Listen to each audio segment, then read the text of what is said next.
Well, thank you guys again for being here. We're going to have an awesome discussion. It's my privilege to introduce our guest today. You probably have seen her on all sorts of videos, from the Build Show to speaking at IBS to some of the books she's written or articles she's written. Book. With not a book yet, no. But that's okay. With Santa Fe Dehumidifiers, coming to talk about all things dehumidification. Please welcome Nikki Kruger. All right, thank you. All right, we got a diversified group here, which is great. Thank you for having me. I have a lot of slides just because there's so many areas of a home that we need to consider for humidity control. So we're going to get started. I'm going to go through a little fast, but if you have questions about something on a slide, I'd much rather stop and stay on there and answer, or have a discussion about what we're seeing there. Should we hold it or go ahead and ask it if it comes up? I would ask it. Let's go for it. All right. So blah blah blah. 20 plus years, unfortunately. Member of the LLC, ACL Manual LLC, which was a high performance home manual. One thing I do want to talk about is real quick on here, and I've mentioned to several. We have developed a 2-day building science hands-on course that's actually held out in Sharpsburg at Reitz Restoration Academy. They have a flood house. We teamed up with Joe Steenbrook, Allison Bales, Paul Hardy from the pest industry. We have a multifamily consultant, and we designed a course that's hands-on, plus you actually encapsulate. So the next one's in October. If you know anybody that's interested, let me know. I can send them. But we talk about building code, and we talk about best practices, and you actually do get hands-on as part of it. So it's a great course. For those not familiar, so Therma-Stor is the company, and these are our brands. You might have heard of Ultra Air whole house ventilating dehumidifiers. We invented whole house ventilating dehumidifiers back in the mid-90s, and they were named Ultra Air. Santa Fe was our crawl space and basement. About 4 years ago, it was decided to bring the brands underneath one, because we had 2 residential dehumidification websites, 2 sales teams, 2 marketing, all that. So we just brought it underneath one. Quest is, are we growing marijuana legally here in Georgia? No, okay. Well, legally, unlegally. Illegally, not un. Quest is our commercial product. So we go up to 700 and some pints, cold storage, storage facilities. So a lot of applications for Quest. And then Phoenix is restoration equipment. So a lot of the patents that you see on those, they're called LGRs, the ones that you wheel in during a water loss. And now we actually have the patents had them. I think they've worn out by now. That being said, all of the commercial components used in these dehumidifiers that make sense to use in our residential ones, we use those. And so that's why we have a 6-year warranty with a 5-year full replacement, is because you are getting a commercial grade residential dehumidifier. All right, this one I'm throwing up not because I want you to read this, but because the gentleman who invented, we were the first to invent the horizontal crawl space dehumidifiers, also for crawl spaces. His name's Ken Gehring, and he's on a forum called HVAC Talk, and he goes by Teddy Bear. And this was, I don't know, it's got cut off there. I think he's got about 13,000 posts on there. He's 84. This is how he spends his time. And he's the first one to tell you when a dehumidifier is not going to fix the problem. He was at the first Joe Steenbrook Building Science Summer Camp. We are really building science focused. If you call me, or a homeowner calls me, if you call me and say, I have a humidity problem, there is a list of questions that I'm going to ask before I say a dehumidifier is the right solution, because we want it to be successful. But I highly recommend, I think like I said, he had like 13,000 posts on there. A king needs a queen. We'll talk about that a little bit later also. So Just so we're all on the same page with some definitions, a pint's a pound the world around. You need a 70-pint dehumidifier or 70 pounds. It means the same thing. This one's really important as we get into more of our high-performance, tighter homes. It takes approximately 1,054 BTUs to remove 1 pint of water. So when we get into, our passive house, tighter houses, and I think Carl experienced this in his house, we generate heat as a byproduct of removing moisture. And so that heat, if we're not careful about where we're putting it, can affect the comfort of the home. And then of course, when it comes to our ventilation, 1 CFM out is 1 CFM in. So some thermodynamics, hot goes to cold, wet goes to dry, and high goes to low, which, during our spring, summer, and fall, this is what we're dealing with the pressures on our house. Now, obviously in the wintertime, our house is like a hot air balloon, right? Like everything's trying to get out, but in the hot, humid season, everything's trying to get in the house. Well, we typically say that if you live in a green grass climate, meaning if it rains about 1 inch a week or more during the spring, summer, and fall, you're probably going to have some sort of dehumidification strategy. And as you can see here, we like to go by dew point maps. Teddy Bear, Ken Guerin likes to put these together. This was late September, and as you can see in this orange area here is really where we're going to have to focus on some sort of dehumidification. September 25th, even in the climates that we consider more of the hot and humid, we're probably not running at our peak load condition to be able to handle the moisture. Shoulder seasons, overnight times. Nikki, you mean handle the moisture with air? With the air conditioner, right. Yeah. If we're not running the air conditioner, it's not doing anything, right? Now we're seeing that more and more in our tighter homes. Even when we're right sizing, we're partial load conditions a lot of times. So, and this pretty much coincides with our climate zone map being on that moist area over there. So, a lot of times I hear, oh, you live in Florida, you probably need a whole house dehumidifier.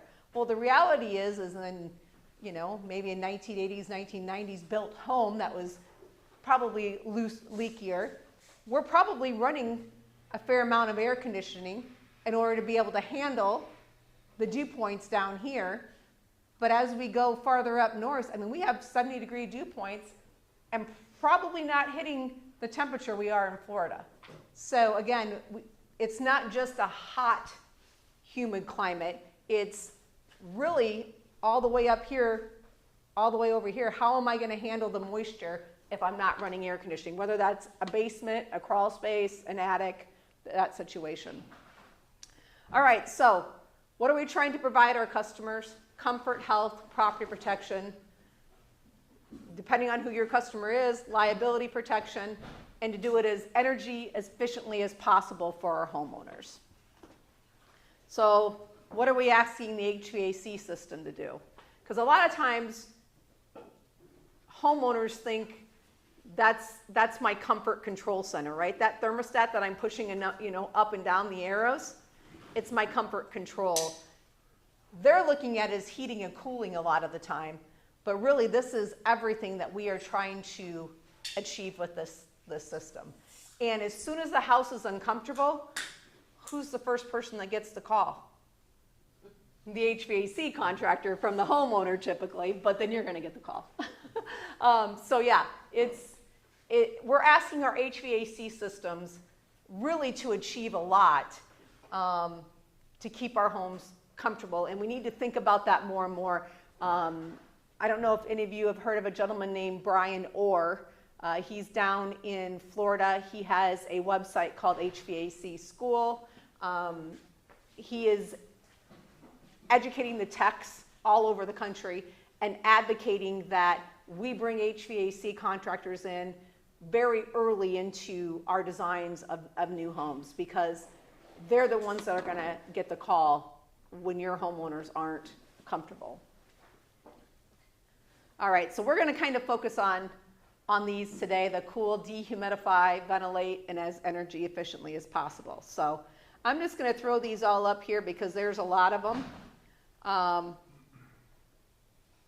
I was on an email chain with a builder, an architect, an energy rater, a homeowner, and an HVAC contractor, and I don't think the attorney was brought in yet.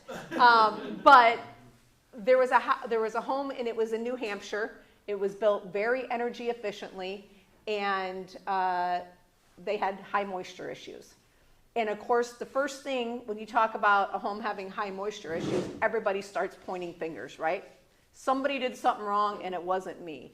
And the reality is, there are so many things that can contribute to a little bit of moisture that you might not ever be able to pinpoint the one thing, when a handful of these can contribute to a lot.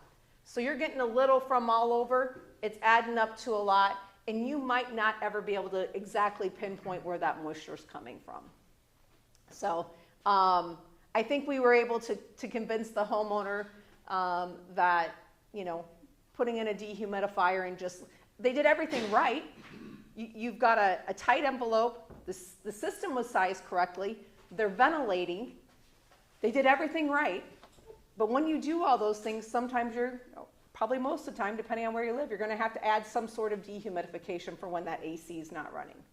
And also, you know, there's a lot of contributing factors. I think the biggest one, you can design a system perfect, you can install it perfect, it can be commissioned to say, yep, everything's great, and then you hand it over to the homeowner and they have access to that thermostat, then all bets are off. But you're the one that, you know, is responsible. All right, is it going? Oh, there we go. All right, so a lot of sources of moisture. New construction is a big one. Wood frame construction could have as much as 2,000 pints or pounds released by the lumber, concrete, foundation, and drywall as they dry out. So coming from Wisconsin originally, and working for one of our major competitors up there, April Air, who was humidifiers, I always lived in older homes that I was like, there's no way you can convince me that I don't need a humidifier in the wintertime. But even in northern climates now, we're seeing that in tighter homes, in the wintertime, they're having humidity issues. But for sure, for the first 2 to 3 years, you don't want to be running a humidifier in a new construction home, because there is a lot of drying going on. Seasonal storage effect, this is where our materials will start absorbing in the spring the moisture from the rain, and then we have all summer long with the humidity, and then come fall, usually about August and September is when my phone starts ringing, because we're seeing the evidence of microbial growth. Because the drywall, maybe we have some wood flooring, we start seeing that evidence, and there's just nowhere for it to dry. It can't hold any more moisture. And then of course, basements and crawl spaces are a huge contributor depending on how they're constructed.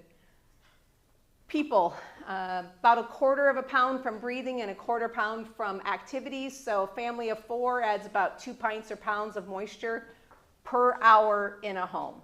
So when we start calculating, okay, we've got ventilation coming in, mechanical or infiltration, we also have to think about how many people are in that space, how often they're home, and what they're doing.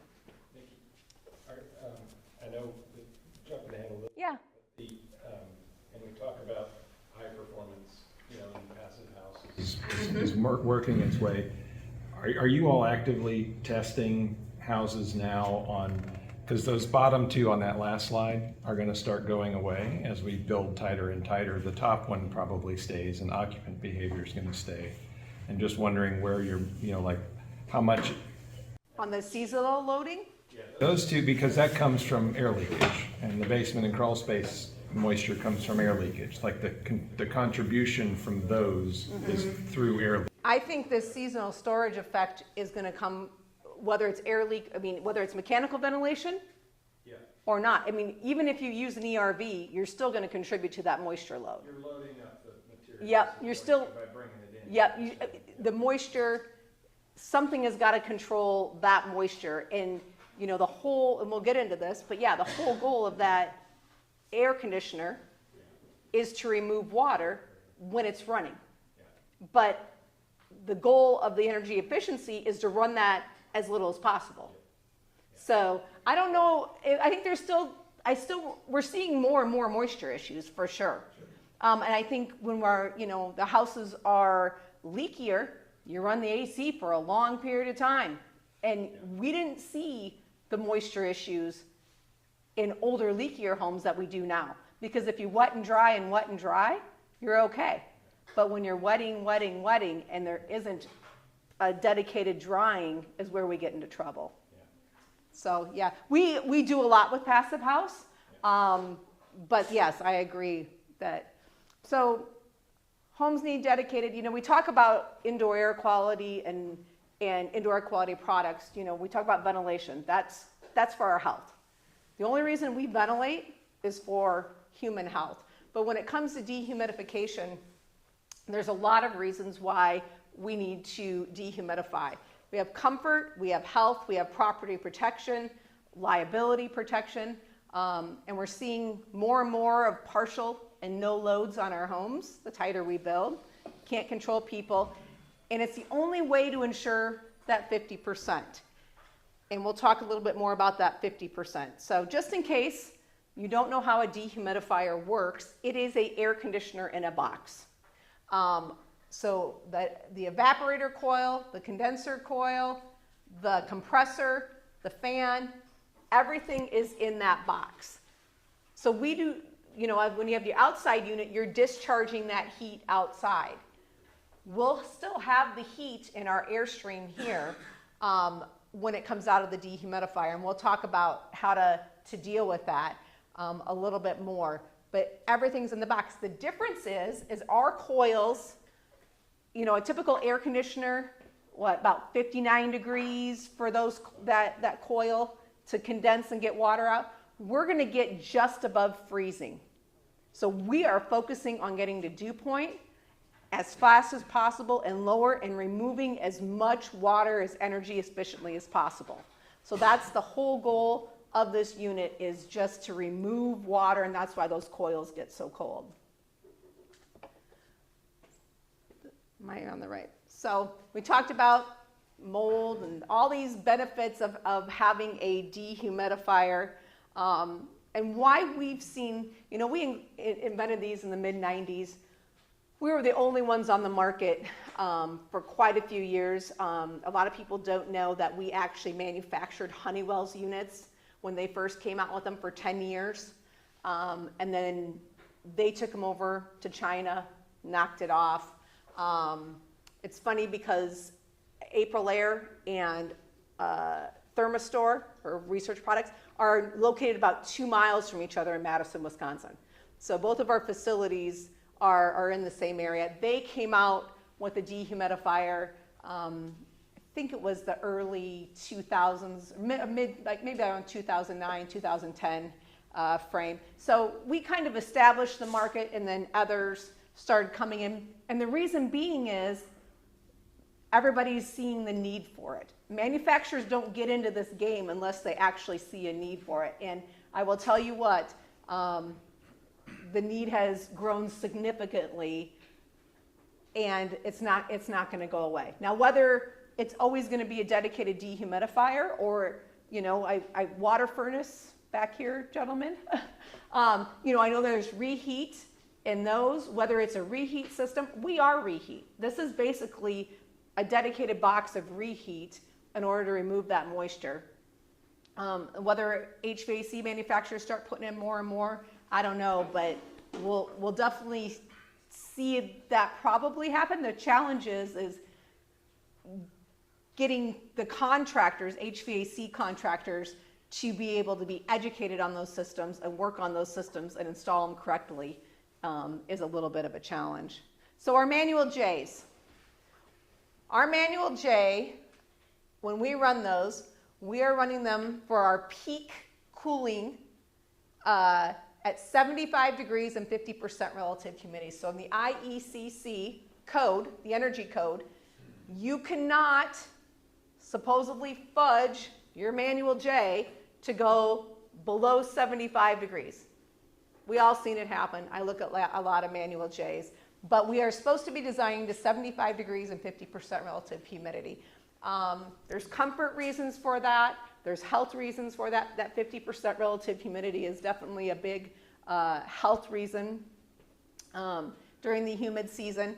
But that's the goal for us when we look at sizing dehumidifiers is if the AC is not running at peak load condition, how can we control that home to 50% relative humidity? How often do our AC systems run at the peak cooling loads? 1%. About 1% of the time. So we're designing our systems and sizing our systems based on 1% of the year. So how are we going to manage that 50% relative humidity outside of that? Just by the way, BS recommends 77 on the cooling. On the cooling, BSS? Yep. And you know, there's people, everybody gets so fixated on a number, right? I mean, that you're like, no, if you add that dehumidifier, you don't have to keep your bedroom at 66 degrees. So I stayed in a hotel in Noonan last night, and the thermostat up button would not go up, and it was set at 66 degrees. And it was muggy, it was uncomfortable, it was horrible. And in the South, that's all the time, right? You walk into hotel rooms, and it's like stuff just feels soaking wet. But that 50% is really what we're focusing on. So, and I've seen this with a lot of energy efficiency programs where everybody wants a really high SEER HVAC system, right? Because that's the most energy efficient system that I can get is when there's the higher SEER. So some of the challenges that we see with these higher SEER systems is they have larger coils. And they're very energy efficient at getting to a cool temp quickly, which means less runtime. And these coils hold about a pint or a pound per ton. So if you have a 3-ton system, you got 3 pints of water on those coils. The coils don't get as cold.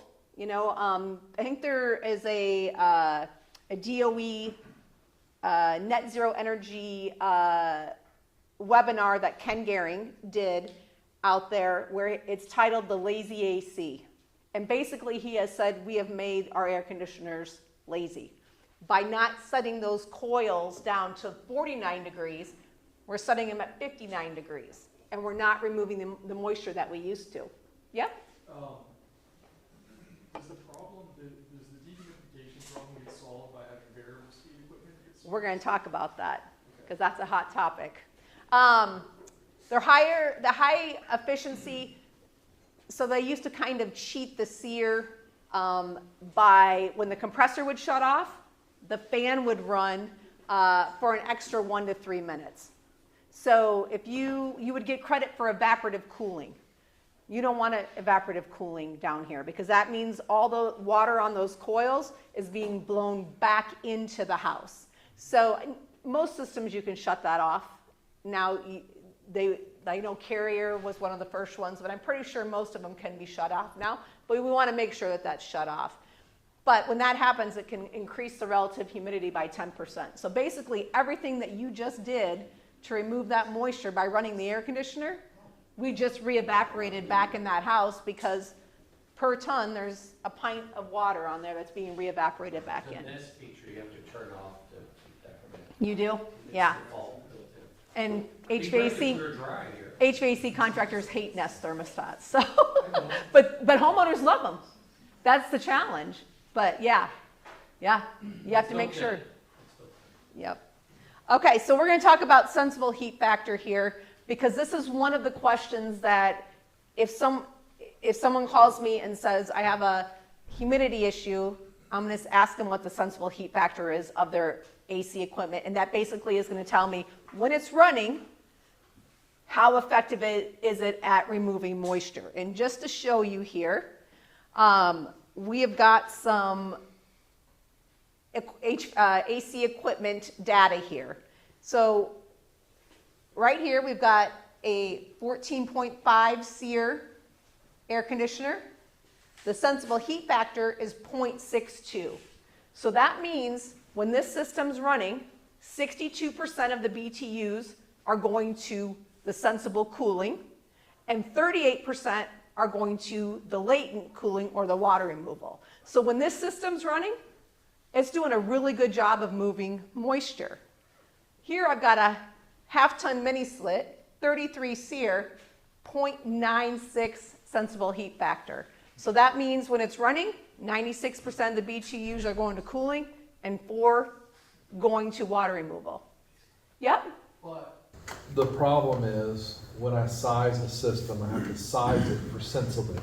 Yes. So if 62% of 33,200 is my sensible capacity, I might need to bump my unit up a ton to Yep. compensate for that, which now puts me in a situation where I might be oversized. Absolutely. That's the conundrum. That's Santa Fe has a solution. And we're seeing it more and more. Yes. So this would be a question as much for the whole room. Yeah. So if HVAC contractors are designing to the manual J, and my wife has a comfort range at night it's 69 degrees and the day is 71 degrees, which is nowhere close to your manual J calculations. What is your RH in the house? Well, we got it set for 50. You have what? Is it 50 though? Huh? The relative humidity is what in the house? We have it set for 50%. Oh, you have it set on your thermostat for 50%. Yeah. Do you have a dehumidifier? I have 3D. Oh, well, okay, well. I was like, are you using it as overcooling to dehumidify, or if you're using, okay. So, That's really cold. that is really cold, It's cold when it's that dry. but good for, yeah. Sleep under heavy covers. Yeah, because Ceiling fan. typically, when you control the relative humidity, you will be more comfortable at a higher temperature, right? That's Arizona versus Florida, typically. But every person's different. I will say that there are times in your life where every person's different, typically as well. So, and what men and women, there's often the thermostat wars. We've all heard that. But yeah, it's challenging. But usually, this just points out, which I think we see a lot of these energy building programs advocating for higher SEER for energy efficiency. The higher the SEER, the higher the sensible heat factor, which means the less water going down the drain. And we've got to be thinking about that, because you can build the most energy efficient house, but if it's not a comfortable, healthy house, it doesn't matter how energy efficient it is. And Manual S says, if you can't achieve those things, it says you should consider supplemental dehumidification. And Manual I've been S, saying that for a long time, and and yeah. everybody goes, well, they're not gonna buy that. So I'll do something else. So the new Manual J also says that if you should get the partial load data from your equipment manufacturers to know if you're going to need dehumidification, which I don't know about you, but I had to go like Secret Service to get this information. Trying to get partial load or get performance or any, You mean like on a 2-speed, or you mean on just a design condition? on the partial load design conditions. Yeah. So, all right, so we talked about this. The goal is to run the largest system as little as possible. We're using higher SEER. We have a lot of partial to low loads on the AC systems because we're building so tight, right? We're doing a great job. We're getting better sensible cooling, but at the expense of the latent removals. We got to focus on that water going down the drain. So our dehumidification strategies, we got single stage. We've had a lot of builders go, you know what? I'm going back to single stage. or just two-stage and adding a dehumidifier, keeping it simple, taking care of it. We got variable, Jesus. Sorry about that. We got variable speed equipment, whole house dehumidifier, and then we got mini splits. So air conditioners, again, gonna get to a set point. Really, it's not the hot, humid days that we're focusing on. It's that 70 and raining, or those shoulder seasons where we're not running at peak, that are gonna be the most challenging. And typically, for an HVAC system to get effective dehumidification, you need 14 minutes of runtime for those coils to load. Remember we said they're larger coils? So you need 14 minutes for those coils to load before one drop of water goes down the drain. So you really need about a good half hour of runtime to get really good dehumidification and control in that house. And a lot of times now, you know, when we're building, we're not running that long. Variable speed slows the air conditioner fan down to remove more moisture. AC makes smaller amount of colder air. Again, no matter what, if it's not running. We have the potential of getting to these colder surfaces, right? So we're slowing that fan down, we're creating colder air, and then we have the potential of condensation issues. There was a project that a homeowner in Northern Virginia, it was not condos, townhouses. I think they were one of the first lead townhouse projects in the country. And the homeowner reached out to Teddy Bear on HVAC Talk because they had 3 levels in their townhouse. The bedrooms were on the 3rd level, and then there was another family room upstairs. In their bedroom, along where the ductwork was, it had all condensated, and their ceiling was starting to rot out. So they pulled it out, and the ductwork was insulated, but the challenge was, and my husband, who one of the largest energy raters in Northern Virginia, saw all the time, is they would insulate that ductwork, but getting to on the top there can be very challenging to get that sealed and completely insulated. So what happened is we went over to on the sidewall here. First of all, I could totally smell the weed that the people in the townhouse next door were smelling. But when they had opened up the ribbon band over here, and you pulled out that fiberglass bat, and it was all black. So the air infiltration coming into that cavity was hitting that cold ductwork, condensing, getting caught, you know, and then dripping. And so there was 3 bedrooms upstairs. That was the master. They had ripped out all the ceiling, all the drywall, and the builder came in and said, well, we'll just go ahead and spray foam that ductwork. And so my husband, who was involved in the project, also said, so it doesn't matter. That air is still going to make its way to the other 2 bedrooms up here where that ductwork isn't spray foam. So that's not the solution.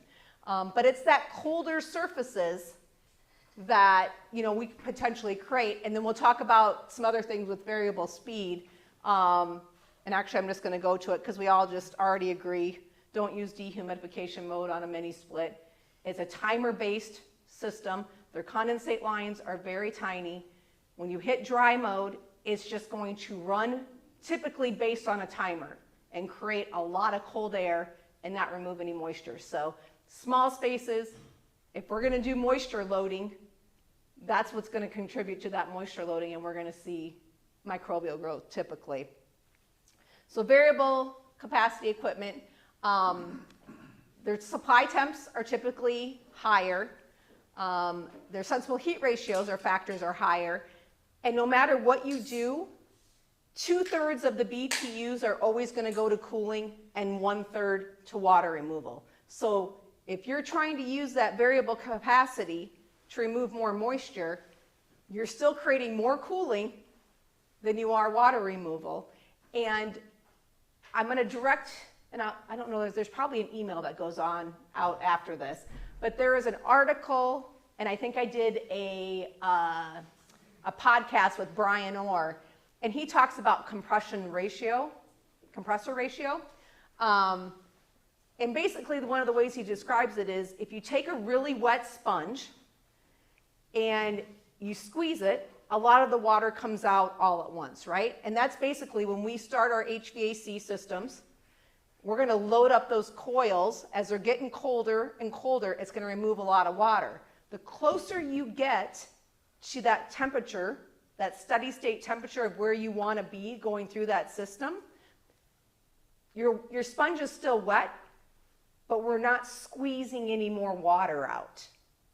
So it's, we get the biggest bang for the buck when we load up, when it first comes on and runs for a little bit and shuts off, than we do if we're just running at steady state all the time. It's still wet, we just can't wring any more water out of it because we're still at steady state. Yep? Some of those systems have active dehumidification though, where it will actually ramp the compressor speed up a little bit and slow the fan speed down a little colder to combat what you're talking about.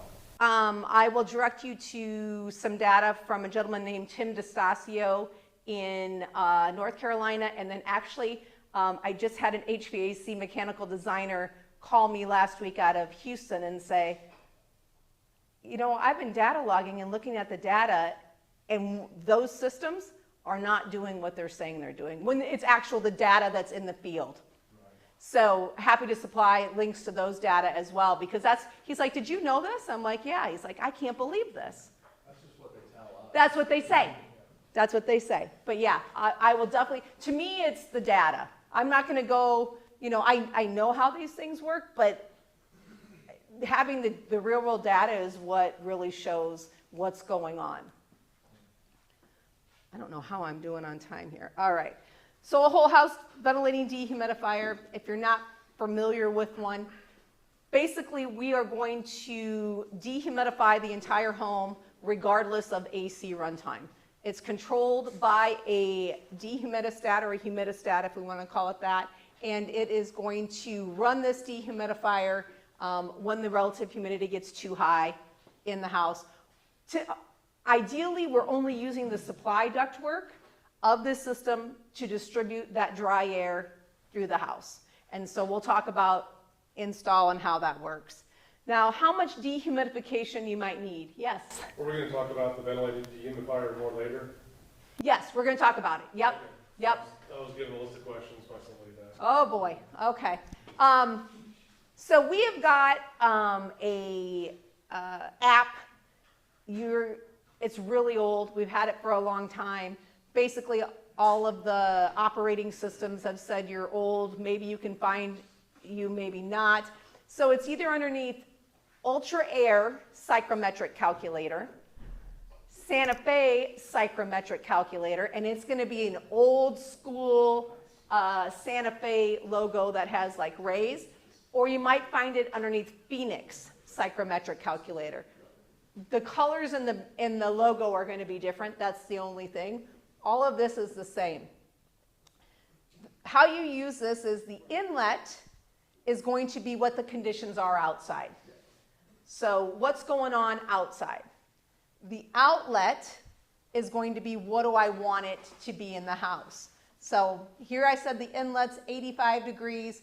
There's a 61% RH, and then it's going to automatically populate the dew point, which a lot of times I just use this to get what the dew point is. The outlet is 75, 50, 55 degree dew point. That's what I'm going for. The flow is what is my ventilation rate?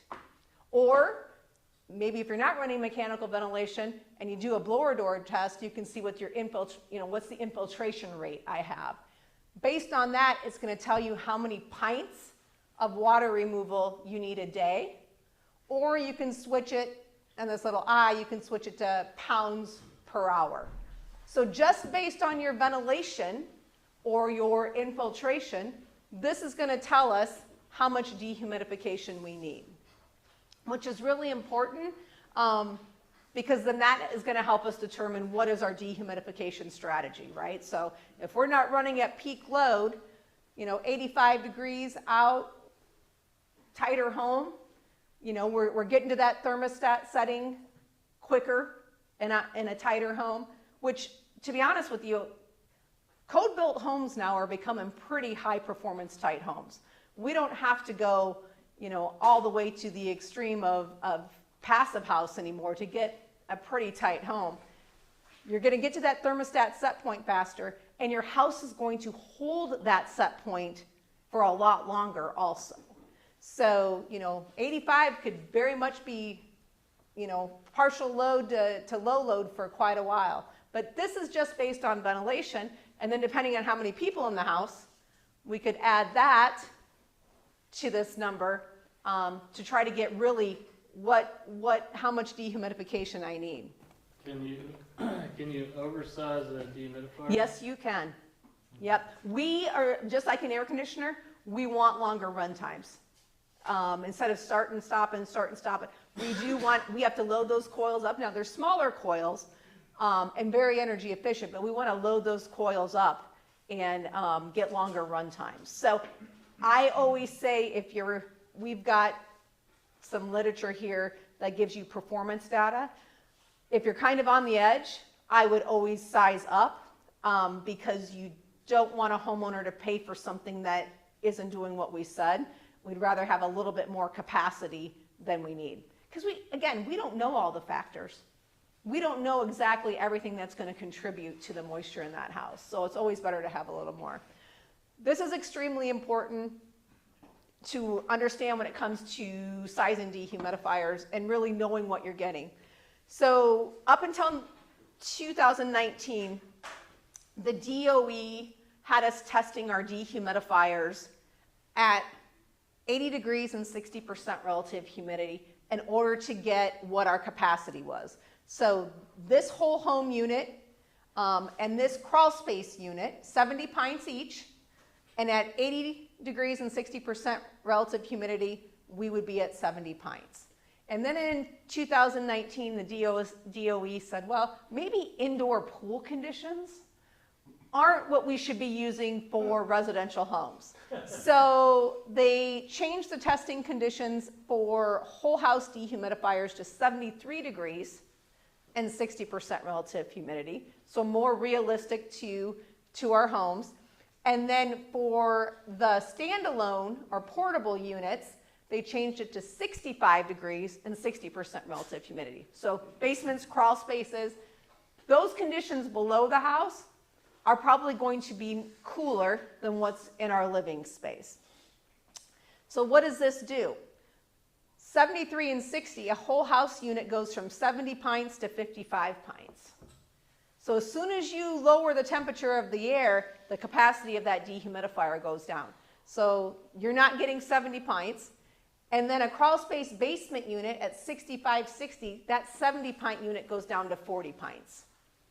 So when we're looking at how much dehumidification we need to understand the capacity of the units. And that's why on our website and here, we are the only manufacturer that basically lets you look into our underwear drawer and see the not so good. But every dehumidifier is this way. It is not just us. As soon as you lower that temperature, your capacity is going to go down. And we want this to be successful. We want the install to be successful. So we try to give you as much information as possible. We'll talk about ventilation and using our dehumidifiers for ventilation here because we are a whole house ventilating dehumidifier. So we can bring in outdoor air. We'll start with the hot climate here. This is usually a 6-inch duct. This is either an 8, or this is usually a 10-inch duct on these units that have dedicated ventilation. When the fan comes on and says, okay, based on our ventilation control, we're going to activate the fan. The fan's going to come on. It's going to pull air from the outside and air from the return of the house. It's going to mix that air in the box, filter it through a MERV 13 filter first, mix that air in the box, and then deliver it on the supply side, hopefully, of the HVAC system. So when we say we're ventilating, we're not automatically just bringing in 90-degree air and putting that 90-degree air into the supply of the HVAC system. We are tempering that air in the box with the return air from the house and then delivering it to the home, which is really important to understand. Now, if the compressor's running because the controller in our house says we need to activate and dehumidify, and then we're ventilating at the same time, we will remove some of that moisture coming from the outside at that same time before it enters the house. But what we really care about is what is the relative humidity in the house in order to run the compressor on the dehumidifier.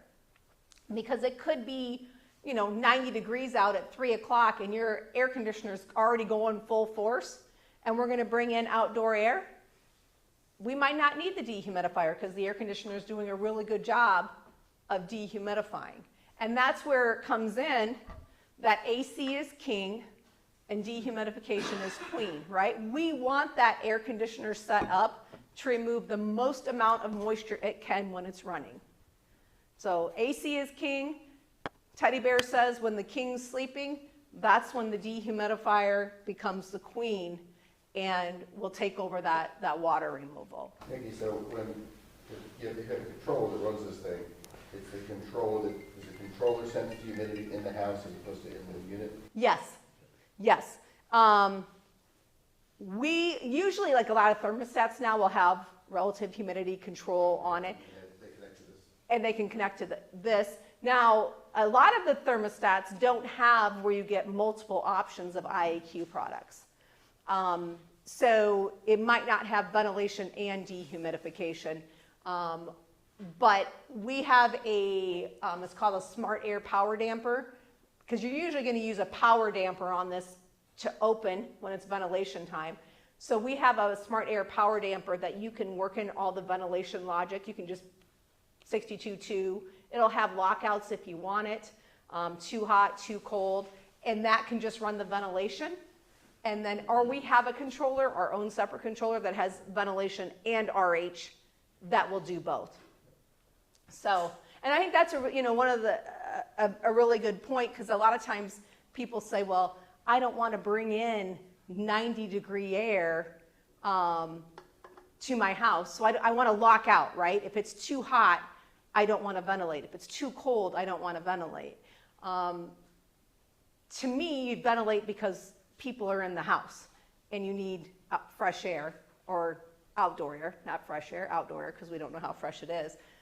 But to me, if it's 90 degrees outside and humid and my AC is running full bore, that's when I should be ventilating, because I have the largest system in the house, the biggest dehumidifier already going. That's when I should be ventilating. People are like, oh, we'll ventilate overnight. Well, that's when the dew points, we have the higher dew points and we are not running the AC, and that's when everybody gets up and starts cranking down the thermostat because they're uncomfortable. So, but yeah. Would this be used in conjunction with an ERV, or it's a replacement of an ERV? So we're going to talk about ERVs. Do you know Matt Reisinger at all from the Build Show? Sure. So, what Matt likes to do is, ERV for ventilation, a dehumidifier for dehumidification. Keep them separate, let them do their own thing. But if you can't afford both, then he says use the ventilating dehumidifier. Now, there's an article out there which I can give you that a former colleague of mine wrote, David Shrelevin, in Green Building Advisor, because we often get asked, well, can I connect the two together? And he gives, I think, three different scenarios of how you can connect an ERV and a dehumidifier together, the pros and cons of each. But the reality is we have fans, they have fans, static pressure can be an issue. It's easier to keep them separate. Why dump into supply rather than, supply rather than input? Yeah, that's the one I've been waiting for. I think it's coming up here. I'm just going to talk about ERVs quickly. This was a house down in Florida. I think it was NHB Emerald Green. The equipment manufacturer was supplying the ERV. So we did some data logging. We have partial load conditions going, you know, a spring week of rain. This blue here is the RH in the family room, and it's, you know, going above 60%, high 50s. The dew point outside, this is the green line. Basically, you can see the RH is following that dew point outside. We ripped out the ERV. We could have left it in, just let it do the moisture removal, because an ERV with that enthalpy core is going to lessen the load of moisture, but it's always going to contribute to the moisture during the humid season. So it's definitely going to lessen it, but it's still going to add to it. So we just completely removed the ERV, set up the dehumidifier to bring in the ventilation, and we just set the RH, and we don't care what the dew point is doing outside. The dehumidifier is just going to come on and dehumidify that house and keep it to a set RH. So ERVs are not dehumidifiers. And again, the Cadillac would be an ERV and a dehumidifier, but it's always going to contribute to the moisture load. All right, let's see here. We are going to go into install. All right, so our recommended install is a dedicated return to the dehumidifier. You don't have to use this for ventilation. If you have another ventilation strategy, you can just cap that right off, not use it at all. And then we are going to tie into the supply of the HVAC system. This install is the most energy efficient way to install a dehumidifier because we don't have to run the fan on the air conditioner when we set it up this way. So it's the most energy efficient. Our fan in here is going to tie in and just blow that air right through. So this is our recommended install. Yes? Does the fan in Santa Fe have enough static pressure to overcome the static pressure in the supply? As long as you don't go above 0.5 on the supply side of the supply ductwork. So if you're above 0.5 water column, it won't be able to handle it. What about when your builders squish all your duct with LVL? Yeah, yeah. Well, We shouldn't work for those guys. yeah. Then we'd be broke. And we got to make sure we got a backdraft damper in here. I often see this one missed, but you got to have a backdraft damper in there so that air isn't coming out and going back through the dehumidifier. Now, this is what it looks like. We've got our fresh air, return air. If you read Allison Vale's book, you probably saw this picture in there. We need a good P-trap on this unit. MERV 13 filter there. You can access the filter on both sides. All right, let's talk about tying into the return. I assume that's what you were talking about. Okay, so whether you pull a dedicated return to the dehumidifier and tie into the return, or you pull from the return of the return ductwork for the AC, it's in our manual. It is the very last recommendation. I think we have four or five installs. And this one you're going to see a bunch of cautions and warnings about doing it. And the reason being is that in 2018, Florida Solar Energy did a study and basically came back and said, going on the return side of the AC system is the most ineffective and inefficient way to run a dehumidifier. Why is that? Dehumidifiers for the coil. We are generating heat. The air coming out of that dehumidifier is about 15 to 20 degrees warmer than the air going into it. So when you put that heat in front of your AC coil and load up that AC coil can't get to dew point anymore, because that's what's going to happen when you put 15 to 20 degree heat over that. You're not going to remove the moisture that air conditioner was sized for in order to be able to handle the latent loads in the house when it's running. Then when it shuts off and I have a 3-ton system and I got 3 pints of water on that coil and the air conditioner shuts off and then the dehumidifier says, oh, well, the RH is still too high, it's going to evaporate all that moisture back into the house. In Florida, as of 2022, by their building code, you cannot install a dehumidifier on the return side of the HVAC system in Florida. You know, in the April Air Manual, that's the recommended. I know that very well, yeah. Yep, that's the recommended. I don't know why. I've heard some theories out there. I think there could be a static pressure question about that, but that is our recommended has always been to pull from the you can pull on. I mean, we can pull from here and then go into the supply. We're going to have to run the fan on the HVAC system or have this elusive check damper. I've never seen one in the field, but you would just have to run the fan if you pulled from here. But if you pull a dedicated return and go into supply, but yeah, in Florida, you're not allowed to do that anymore. And I've had 3 summers ago an HVAC contractor call me and like I couldn't even say a word. He was so angry that he installed our dehumidifier 2 weeks before and the RH had gone up in the house. And he was, he convinced that the dehumidifier was dead out of the box, didn't work, asked how he installed it, return to return. He went in and put it on the supply side and it worked fine. I think the problem with the other method though is you've got other things like zone dampers and things that, get sticky, get messy, and then your static pressure as well. Mm-hmm. If you suck out of return and blow into the supply, now you create a situation where it can actually run backwards to the dehumidifier. That's why you got to have the fan running on the air handler. Yeah. On the what? On the HVAC system, on the AC, we got to have that fan going when the dehu's going.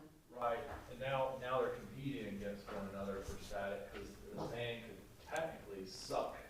If the return plume is in a very high negative state of pressure, it can suck air backwards through the dehumidifier and basically create a short cycle situation. And this is why it's so clean. Yeah, it is, except if there's a zone damper where that draft word on backdraft damper is, then now you got to set it up so the damper opens, the dehumidifier kicks on, and it creates other headaches. Or you just go in after the damper. Or decouple if you have room for that. Yeah. Oh yeah. I mean, there's a lot of, it depends. You just drop it back into the conditioned space. You have like a 2-story townhome and you've got an open stairwell. Yeah, I was gonna say. If I've got no zoning, I don't want to redistribute it, but if I've got zoning or there's some complexity to your point, I would pull my intake from a shared, return location and then just drop it in a stairway and using a separate independent control. You're just making a bunch of dry air to put in the house that mixes with the other air Absolutely. that then eventually gets leaked out. You guys are okay with You don't have to worry about CFL. And it's As long as you're not blowing it over people. It's like 100 degrees. Exactly. So we're seeing it more and more where, especially like the open stairwell or, like cathedral ceilings and stuff, like giving it its own ductwork. Matt Reisinger is doing this more and more in his homes. He's just putting it at the ceiling. No one's gonna feel it. And the great part about that is water vapor is lighter than air.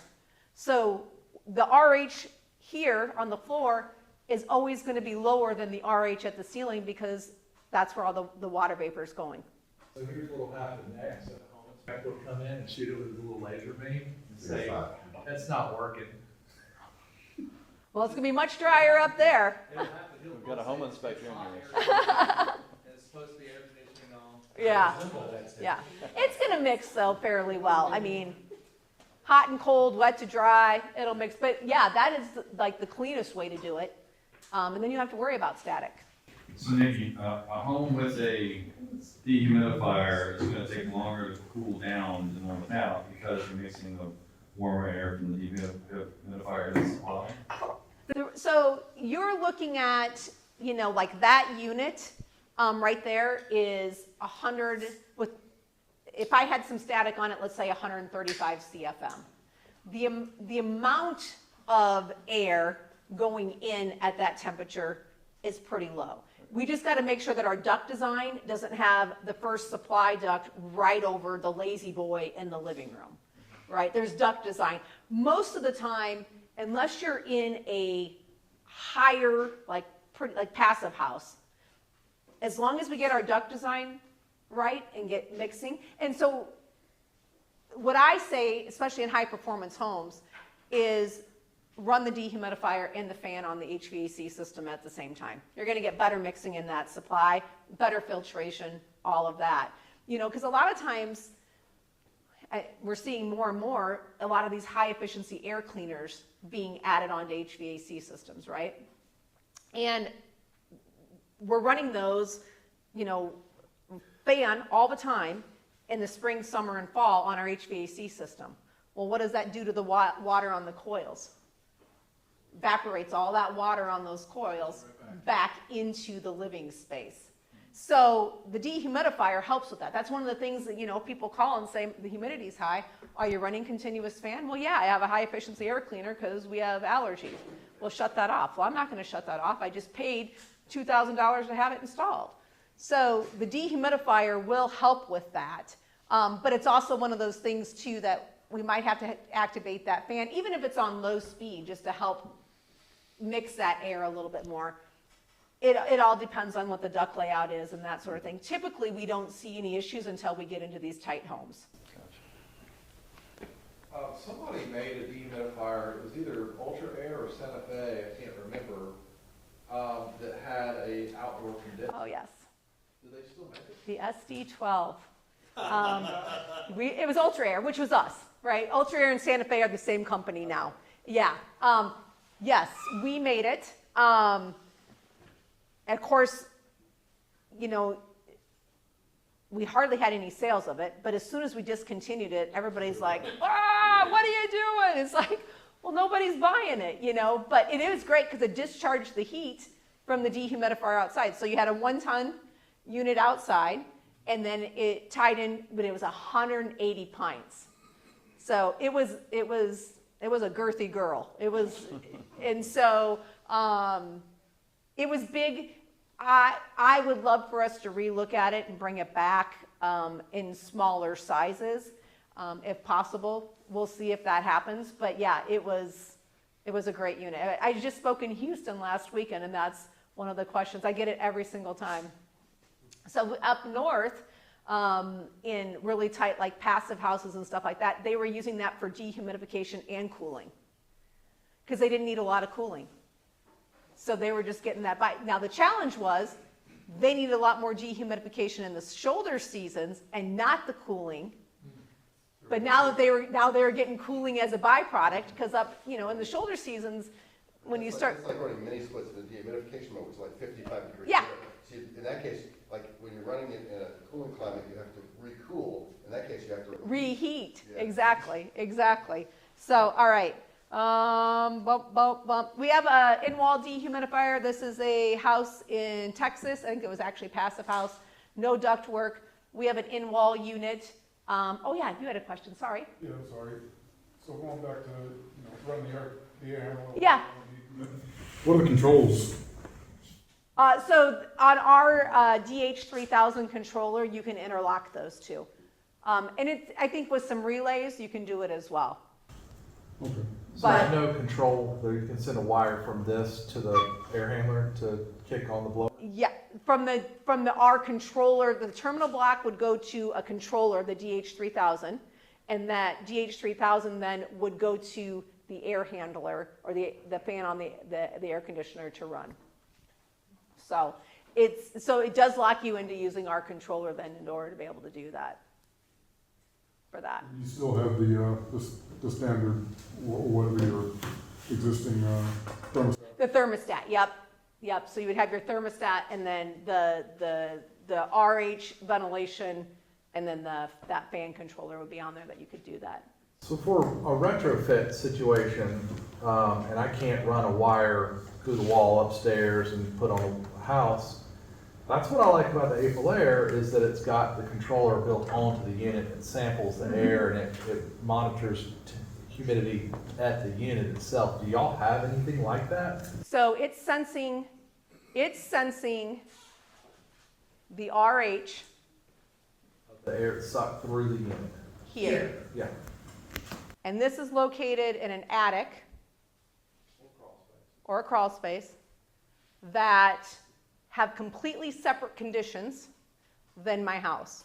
So if this is located in an attic and I've got 160-degree air in my attic in the peak of summer, and I've got a piece of flux duct insulated coming to it, by the time that return air comes from the house to this dehumidifier, and as soon as I increase the temperature, I lower the RH and the sensor is going by RH, I am not getting a good reading in this dehumidifier of what's actually happening in that living space. But the problem is just logistics of running that wire and mounting the stack Yeah. on the wall makes it challenging. I didn't know if your stack, I know y'all sell the separate stack. Yeah. I didn't know if you could like literally mount it on a duct and have it sample the air. I mean, I've seen it. If I was going to use the return, like I see this in multifamily all the time, where they'll install a 70-pint unit. They don't want the residents to have any control of the dehumidifier, and they will put the wired humidistat. They'll take the filter out of here, do a wall grill filter, and put that humidistat right behind that filter, because I'm as close to the living space as I can get. Because it is depending now, if you're in a conditioned or a closed conditioned attic situation, it probably won't be as different. But there's a reason our thermostats are in the house. And so and then a homeowner who's paid for this and is concerned about the relative humidity, because more and more we're seeing homeowners very concerned about the RH in the house for health reasons. They're going to start going to Home Depot or on Amazon and getting all those humidistats and putting them all over the place and saying, well, I thought you set that to 50% or 55. Why is my master bedroom with the ensuite reading 65? You will always get better control in the space, but it can be a problem. The NP33, I mean, I looked at it, it's real low amps. How loud is that unit? So it's about, on our spec sheet and on our website, it's about 45 dBA. So it's between a refrigerator and a computer fan. So don't put it in a bedroom. Darn. Especially, exactly, I get it all the time. It's all I want. Yeah, because that's all you're going to hear when it comes on at night, shuts on and off. I mean, it's fairly, this is a hallway. We've got bedrooms here. We're using the drain in the bathroom and then plugging it in. But yeah, I would caution about putting it into a bedroom, because now what you can do, and Corpus Christi, we have a resort that is like concrete, all built out of concrete. They're using ductless mini splits and ERV, and then they put one of these in every single one of the rooms. But they were getting complaints from people that it's coming on at night. I can hear it. We basically, for lack of a better term, plug this into a Christmas tree timer and set the RH at 45. So during the day, we over dehumidify, and then we can ride it a little. It'll shut off at like 9 o'clock at night, 10 o'clock at night. And then it rides, overnight. And again, as long as we wet and dry, but even comfort-wise, it should be able to, and, I wouldn't go much lower than, you can go to 40. But you're, potential freezing up those coils potentially, but 45 seems to be successful. All right, crawl spaces and attics. Dr. Joe Steenbrook, built wrong from the start, vented crawl spaces, they grow mushrooms. This is oftentimes what we're going in and fixing in crawl spaces. About 50% of the air in the home is coming from below the home. So when you have a crawl space, you've got issues. I worked with Dr. Joe on getting dehumidifiers into code in 2018. We got it wrong. We said 70 pints for every 1,000 square feet, regardless of height. And then, you know, basically if you went over 1,000 square feet, you automatically needed 2 dehumidifiers. It wasn't right. So we went back in 2021 code and I said, Joe, can't we say just according to the manufacturer's recommend specifications? He's like, nope, it's too simple. It's never going to make its way into code. It's too simple. I'm like, well, let's try it. So we got it in there. So, you know, a lot of times crawl space contractors will be like, well, we're on 2012 or 2015. I'm like, the newer code edition will always trump if you're doing better.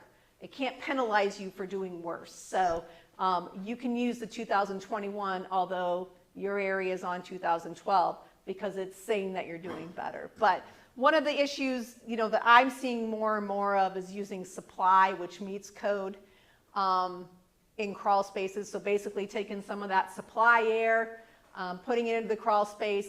As part of that code, you've got to have communication between the living space and the crawl space. I've been in a lot of crawl spaces. I've encapsulated a lot of crawl spaces. I don't care what you do to it. I don't want to be sharing that air below my home actively with the air in my home. So I don't like this. One of the reasons, well, here's what a dehu looks like all set up. Get that supply duct on there, good air circulation around there. But one of the reasons that I don't like supply air, a lot going on. So this is 2 habitat houses right next to each other in Northern Virginia. The dotted line is what's going on in the crawl space. So this one is the temp. Basically what we see here is the dew point is the blue and the orange is the relative humidity. So we're consistently above 60% for that relative humidity. These are the conditions that were going on outside. So this was using supply air, and I think this was in April. Yep, we got April going on. I had sensors down there. My phone was beeping all the time. Finally, I just shut them off, but above 70% RH was consistently going on here. This was what? That's just one day, but it happened all spring, summer, fall. We had the house next door. We put in a dehumidifier. Both of these had just been remediated for mold because they had just finished completing the houses not too long ago. This homeowner was really concerned about getting mold in their crawl space. They set the dehumidifier at 40%. I had to go back and switch it. But basically, we just want to make sure that we're controlling the moisture with active dehumidification, meaning that we're not diluting with some supply air based on the homeowner's comfort in the living space and running the air conditioner. Typically, our shoulder seasons are going to be when crawl spaces need the most amount of dehumidification, and actually in summer because it's in a cooler area. And again, we lower that temperature, the RH automatically is going to go up. So when we're putting cold air into a cool space. I was talking to the guys at Atlanta Habitat several years ago, and they had issues because they were conditioning their crawl spaces without separate dehumidifiers, and the owners just were not running the air conditioning to save money. Yeah. And they were completely molding up. And I think it's in one of our spec sheets, we had a senior apartment facility in Virginia Beach where one of the ladies was keeping her thermostat in August at 80 degrees. And the maintenance guy kept coming in and turning it down to 74. And we get there and she is like laying in him. She's like, I should not have to run my pay to run my air conditioning to prevent mold and be comfortable. And she's like, and I'm not. She grabbed her sweater in August and went and sat outside. So put in the in-wall dehumidifier and set that thermostat to 78, and then it was fine. But that's, yeah, so it's always interesting with crawl spaces. I think the next, at some point for code, again, we're going to have to look at if we're counting on supply air to condition a crawl space, an attic, places where we really might need more dehumidification if they're closed, then the temperature shouldn't be that different. The tighter we get, the less AC runtime, the less we can count on some small amount of conditioned air to control that. Encapsulated attics, we're seeing more and more here. They put in 2 dehumidifiers, one just for the attic and one for the whole house. I know that builders and homeowners really like that, two machines now, but very energy efficient. But you know, if we're controlling moisture, we got to think about those spaces sometimes separately. Going to have a secondary drain pan and a float switch under that one in the attic also. That unit right now is our crawl space unit. That does not have a terminal block on it, so you cannot wire a float switch to it. So that one I see go into attics, even in a float pan, but there's nothing to shut it off if it were to leak. So that's why our 70 pint that has the duct collars and the terminal block, they just put that up there and then don't put duct work on it if they don't want to. AC float switch on. Huh? Just when the float switch has an AC control, it was disconnected if the fan fills up. At the pan, yeah. A lot of air handlers have that. It doesn't turn off the fan, it turns the power off the air handler. The air handler. You need a relay. Yeah, you'd have to have a relay. But this one, yeah, you can just, now, let me show you here. Okay, so we have a lot of multifamily applications, or a lot of light commercial applications there that we've been doing as well. This is one of the multifamily units. I want to get quickly to new stuff that's coming out, because I know everybody wants to get out of here. We are redoing our ducted dehumidifiers. So we are now going to a 8-inch fresh air duct on our redesigned dehumidifiers going forward. The reason being is we are being used more and more for ventilation, and that ventilation is actually being measured. And so what we were finding is for the capacity of the unit, for the size of the house needed, we were not bringing in enough outdoor air through a 6-inch duct in order to be able to check the box for ventilation and dehumidification. So we were seeing upsizing of dehumidifiers in order to be able to bring in that CFM of outdoor air. So we've got bigger fans, or stronger fans going in with an 8-inch duct. Now again, you don't have to use it, but we want to be able to meet that ventilation code. We will have a digital control up here with a smart air remote sensor. So you will be able to take that smart air remote sensor, put it in the house, put it in the return duct down closer, wire it to the terminal block, and then just set the RH on the sensor. It's the wire, it's not wireless. You still have to have wire. It's still wire. It's still wire. Wireless is just, yeah, is not dependable enough. But I guess does anybody have a wireless thermostat? Even these got these little things you put all over the house now. There's zoning wireless thermostats. Yeah, I kind of want to. Yeah, yeah. I don't know for RH though. That's the thing, is RH sensors are so, yeah, so, and you still have the full terminal block on here as well. So if you wanted to go to the thermostat or whatever, you can still do that, but that's an option there. Rotatable collars. Most of our smaller units have the rotatable collar, so the supply can go out here. This is that smart power damper that you can use for ventilation if you wanted to with that. The newest ones that are going to be coming out the soonest, the Ultra V155, it's our bigger unit, but our 98 pint unit is going to be going to 100 pints, and that's going to look like this, and our 120 pint unit is going to look like this as well. And the 100, the 120, and the 155, all the same size box. So all the same now. What kind of amp draw was the 100 volt? I'll have to pull up the back of this spec sheet to tell you yet. But amp draw on the 100, I'm going to guess is around between 6 and 7 pints. Or amps, I'm sorry. Not, okay, yep. Is that fresh air input have a reducer on it? Does that go at 8 to 6? It looks like it goes to an oval. Yeah, it's oval shaped. That's an oval right there, but this is a round. Now, if you were familiar with our big units like this, we had a heat exchanger inside of our 155 and our 205, And we had the supply, the return, and the fresh air all on one side because the air would come in, go through the heat exchanger, and then come back out. And that allowed us to reach dew point faster because we pre-cooled the incoming air through that heat exchanger so we could remove more water using less energy. And that one had, and we didn't supply, but you had to use an oval around adapter on that.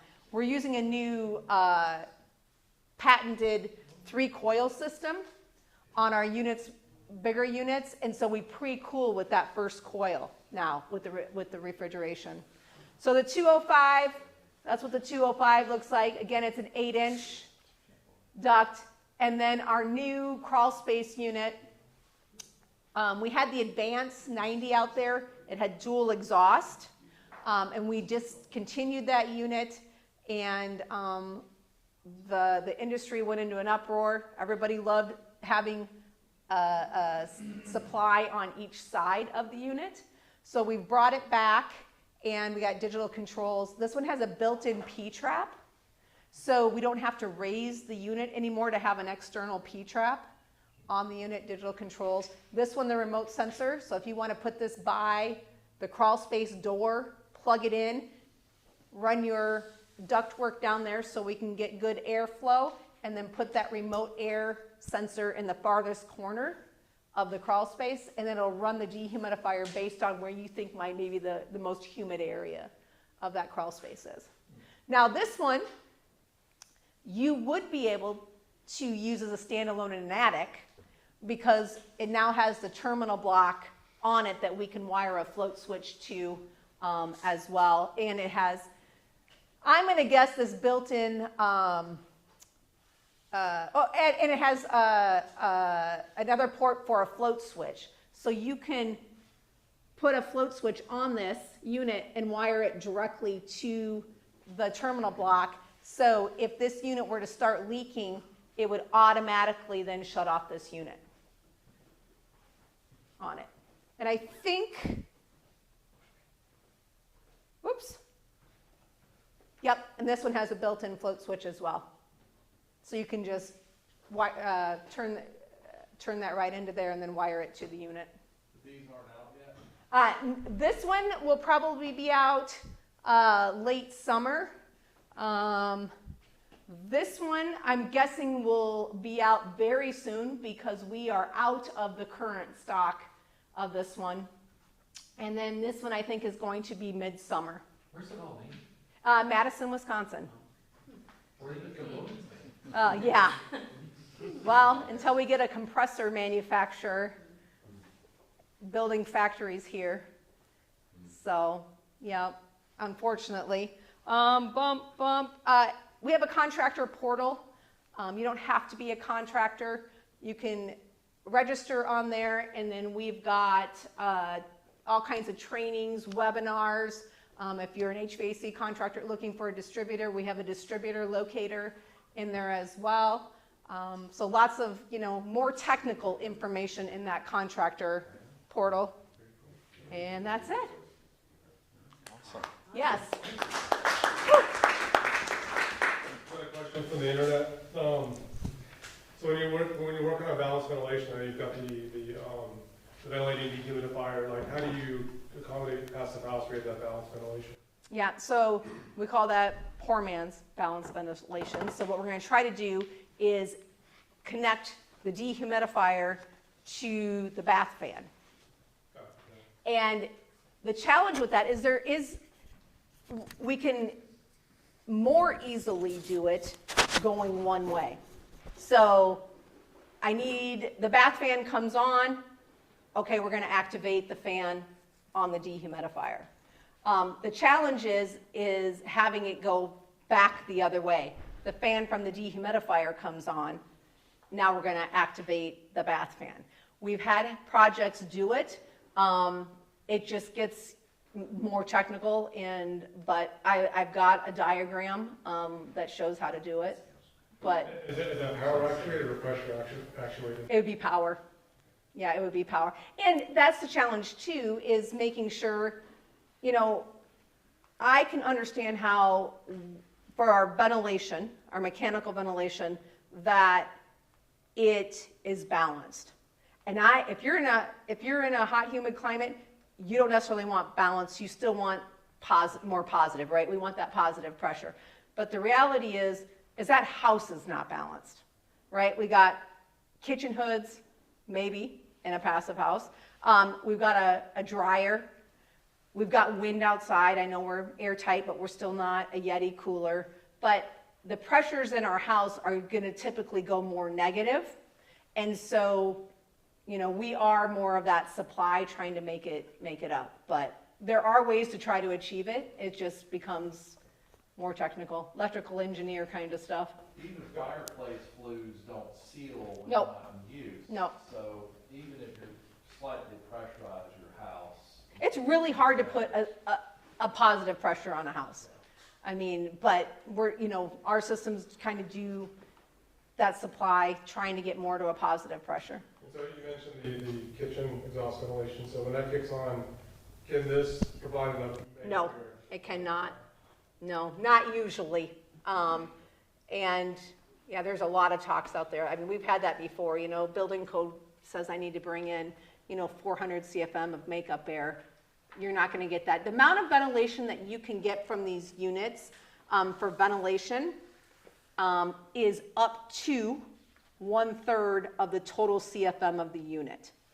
So, that's a 6-inch duct. Most of the units, except for the very small one, have a 10-inch duct. And we're talking, probably rigid ducts that are short and, it's hard to get that 1/3 max, but we say up to 1/3 of the total CFM. Now, we're working with our newer units to be able to bring in more, obviously, and also to give you charts at different static pressures of how much CFM you're going to get for that ventilation. So you're saying 1/3 of the CFM for that units, but if you need 1/3 air exchange for the house, or 0.3, I know. Mm-hmm. So will that be typically large enough to be able to provide all the ventilation you need for a house? Well, it depends, right? Depends. I mean, it depends if we're running continuous. Depends if we're running intermittent. It's going to depend on what that house needs. Maybe, so it's here it says the 70 is 150 CFM, so you only get 50 CFM of ventilation? Well, is there static on it? Are you looking at the static? Because we get it different. That's zero static. Oh, right, zero, yeah. Yep, so we get 130 CFM at 0.4. So you would take 1/3 of that. Oh. Yeah. Look at the other one. That's the standalone. Yeah. You get a very small amount of fresh air. Very small amount of fresh air, Okay. depending on what you need, yeah. So, Not nearly enough for 1,200 CFM kitchen hood. no, absolutely not, no. Fairly enough for a small. Any other questions? No, I was just asking for a friend. Oh, yeah. All right. Awesome. Thank you again, Nikki. Sorry about that, going You're over. good. Thank you, I appreciate it. Thank you again to Nikki for being here and for Santa Fe for sponsoring this, which is super helpful. Next month, we've got a really good speaker. Toner Kirsting is a building consultant, and he's also like a forensics expert witness, basically. He's one of the smartest building science guys I've ever met. He's going to fly in from Houston and talk to us about climate migration and why vapor and humidity is becoming more and more of an issue, even in our area. So really smart guy. You're going to learn a lot. I definitely try to make it next month if you can. Thank you again for everyone for being here. We'll see you soon.